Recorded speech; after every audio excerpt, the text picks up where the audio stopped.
No one is born happy, but everyone have ability to create happiness. Welcome back friends. मैं पूर्व और आप सब देख रहे हैं जी के मीट्स। आज हम लोग बात करेंगे सेक्टर्स ऑफ इंडियन इकोनॉमी के बारे में। तो आइए शुरू करते हैं आज की वीडियो को। अगर हम लोग सबसे पहले समझे देखें तो इकोनॉमिक एक्टिविटीज क्या होती है।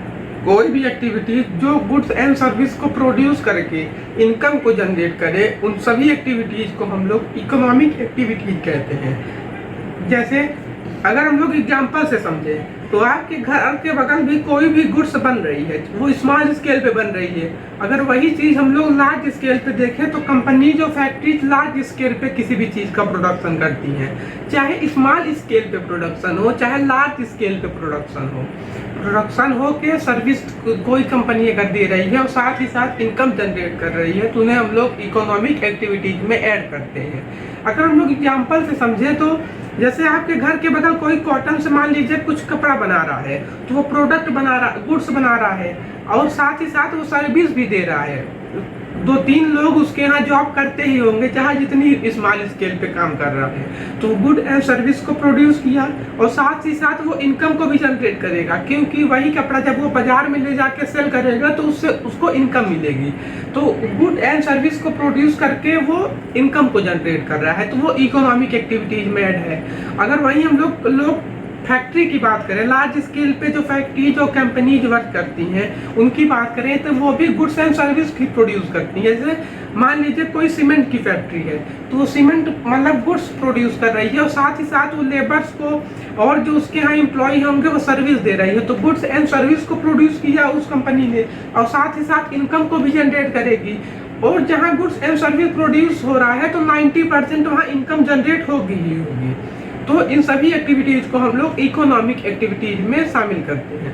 अब हम लोग सेक्टर में जाने से पहले इकोनॉमी और इकोनॉमिक्स में डिफरेंस समझते हैं। बेसिक डिफरेंस क्या है इकोनॉमी और इकोनॉमिक्स में। इकोनॉमिक्स का मतलब होता है पैसों का साइंस। जहाँ भी पैसों से रिलेटेड कोई भी बात होगी वहाँ इकोनॉमिक्स वर्ड का यूज 100% होगा। और इकोनॉमिक को हम लोग इनकम्प्लीट वर्ड बोल सकते हैं जब तक इकोनॉमी के आगे किसी कंट्री का नाम ना ऐड हो। जैसे Indian economy, USS economy, Japan economy, Chinese economy. तो इसका मतलब क्या होता है? इसका मतलब होता है कि उस कंट्री की फाइनेंशियल कंडीशन क्या है, उस कंट्री के पास कितना पैसा है, वो होगी उसका इकोनॉमी।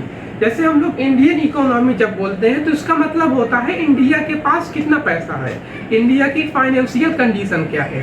ये इकोनॉमी और इकोनॉमिक्स में बेसिक डिफरेंस है। और एक चीज बात, economy country to country differ करती है, अलग अलग कंट्री की अलग अलग इकोनॉमी होती है। वहीं इकोनॉमिक्स हर कंट्री के लिए लगभग सेम होता है। जो इकोनॉमिक्स हम लोग इंडिया में पढ़ेंगे वही इकोनॉमिक्स 90% यूएसए में पढ़ेंगे, क्योंकि पैसों से रिलेटेड बात हर कंट्री में सेम होगी, लेकिन हर कंट्री की फाइनेंशियल कंडीशन डिफरेंट होगी। तो economy country to country differ करेगा। अब अगर हम लोग दोबारा अपने टॉपिक पे आए सेक्टर्स ऑफ इंडियन इकोनॉमी, तो हम लोग इकोनॉमिक एक्टिविटीज को समझे कि गुड्स एंड सर्विस को प्रोड्यूस करके जहाँ कहीं भी इनकम जनरेट होगी वो इकोनॉमिक एक्टिविटीज होगी। और जब हम लोग इन्हीं इकोनॉमिक एक्टिविटीज को ग्रुप कर देते हैं एक जगह तो वो सेक्टर बन जाता है। जैसे इंडिया में टोटल 3 सेक्टर हैं, primary sector, secondary sector, tertiary sector. Primary sector का मतलब होता है जहाँ भी नेचुरल रिसोर्स द्वारा कोई भी चीज डन हो रही है, नेचुरल रिसोर्सेज के हेल्प से कोई भी चीज डन हो रही है तो वो प्राइमरी सेक्टर होगा। जैसे एग्जांपल से समझे तो एग्रीकल्चर, फिशिंग, माइनिंग, ये सभी भी एग्जांपल प्राइमरी सेक्टर के हैं। क्यों? एग्रीकल्चर नेचुरल रिसोर्स के हेल्प से होता है, एयर, सॉयल, वाटर और भी नेचुरल रिसोर्स है, तो ये प्राइमरी सेक्टर है। माइनिंग की हम लोग बात करें तो माइनिंग भी नेचुरल रिसोर्सेज से होती हैं, तो ये सब प्राइमरी सेक्टर है। जहाँ भी कोई भी काम नेचुरल रिसोर्स से होता है वहाँ प्राइमरी सेक्टर कहते हैं हम लोग। और एक चीज, प्राइमरी सेक्टर अदर 2 सेक्टर के लिए, सेकेंडरी सेक्टर के लिए और टर्सरी सेक्टर के लिए बेस प्रोवाइड करती है, वर्क करने के लिए बेस प्रोवाइड करती है प्राइमरी सेक्टर, सेकेंडरी और टर्सरी सेक्टर के लिए। अब अगर हम लोग सेकेंडरी सेक्टर पे आए तो प्राइमरी सेक्टर से जो भी चीज बनती है, जो भी चीज जैसे एग्रीकल्चर हुआ, एग्रीकल्चर से टमाटर बना, तो सेकेंडरी सेक्टर का काम होता है उस चीज को मैन्युफैक्चर करके और मॉडिफाई करना। जैसे टोमेटो से केचप बना, तो केचप मॉडिफाई किया गया, टोमेटो को केचप बनाया गया। तो सेकेंडरी सेक्टर का काम ही होता है मैन्युफैक्चरिंग करना। टोमेटो से मैन्युफैक्चर करके वो केचप बनाई, तो टोमेटो को मॉडिफाई किया सेकेंडरी सेक्टर ने। तो सेकेंडरी सेक्टर में बेसिकली फैक्ट्रीज और कंपनी आती हैं जो किसी भी चीज़ को मॉडिफाई करके, और मतलब किसी प्राइमरी सेक्टर भी होता है मैन्युफैक्चरिंग करना। टोमेटो से मैन्युफैक्चर करके वो केचप बनाई, तो टोमेटो को मॉडिफाई किया सेकेंडरी सेक्टर ने। तो सेकेंडरी सेक्टर में बेसिकली फैक्ट्रीज और कंपनी आती हैं जो किसी भी चीज़ को मॉडिफाई करके, और मतलब किसी प्राइमरी सेक्टर द्वारा गुड्स को बनाए जाने के बाद वो मॉडिफाई करती है सेकेंडरी सेक्टर। और अगर हम लोग टर्सरी सेक्टर की बात करें तो टर्सरी सेक्टर प्राइमरी सेक्टर और सेकेंडरी सेक्टर दोनों सेक्टर से अलग है। टर्सरी सेक्टर कोई भी गुड्स नहीं प्रोवाइड करती, गुड्स नहीं तैयार करती, ना ही गुड्स को मॉडिफाई करती है, पर टर्सरी सेक्टर को सर्विस देती है। इसलिए टर्सरी सेक्टर को हम लोग सर्विस सेक्टर भी कहते हैं, क्योंकि टर्सरी सेक्टर का काम ही होता है सर्विस देना। इसलिए इसको हम लोग कभी कभी सर्विस सेक्टर भी बोल देते हैं, बेसिकली सर्विस सेक्टर बोलते ही हैं। उसके बाद अगर हम लोग देखें तो ये तीनों सेक्टर आपस में इंटरडिपेंडेंट हैं। अगर प्राइमरी सेक्टर अपना काम ठीक तरह से नहीं करेगा तो सेकेंडरी सेक्टर और टर्सरी सेक्टर भी अपना काम नहीं कर पाएंगी, और अगर टर्सरी सेक्टर अपना काम नहीं करेगा तो प्राइमरी सेक्टर और सेकेंडरी सेक्टर भी नहीं काम कर पाएंगी।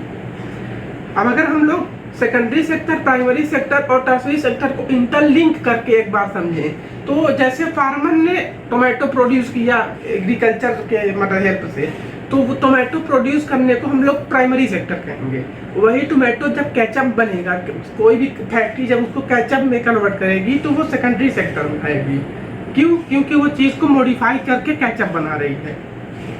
और टर्सरी सेक्टर मतलब जब टोमेटो ट्रांसपोर्ट हो गए फैक्ट्री तक जाएगा तो वो सर्विस सेक्टर कहलाएगा, क्योंकि वो ट्रांसपोर्ट को हेल्प से सर्विस सेक्टर कहलाए। ट्रांसपोर्ट सर्विस सेक्टर में आता है, और ट्रांसपोर्ट कोई भी गुड्स नहीं बना रहा है, ट्रांसपोर्ट सिर्फ सर्विस दे रहा है टोमेटो को फैक्ट्री तक पहुंचाने को, इसलिए उसको हम लोग टर्सरी सेक्टर कहते हैं। इंटरलिंक करके इसको हम लोगों ने समझा कि सेकेंडरी सेक्टर, प्राइमरी सेक्टर और टर्सरी सेक्टर में क्या क्या आता है।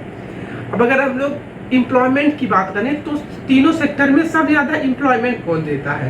Primary sector. तीनों सेक्टर में सबसे ज़्यादा एम्प्लॉय प्राइमरी सेक्टर में है, और सबसे कम एम्प्लॉय जो है वो टर्सरी सेक्टर में है।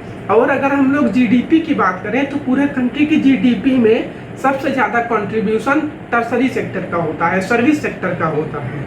ये पूरा आज का video sectors of Indian economy के बारे में था। वीडियो कैसा लगा कमेंट बॉक्स में जरूर बताएं। अगर आपको अच्छा लगा तो लाइक करना ना भूलिए, अगर चैनल पे नए हैं तो सब्सक्राइब कर दीजिए। मिलते हैं अगले वीडियो में। जय हिंद।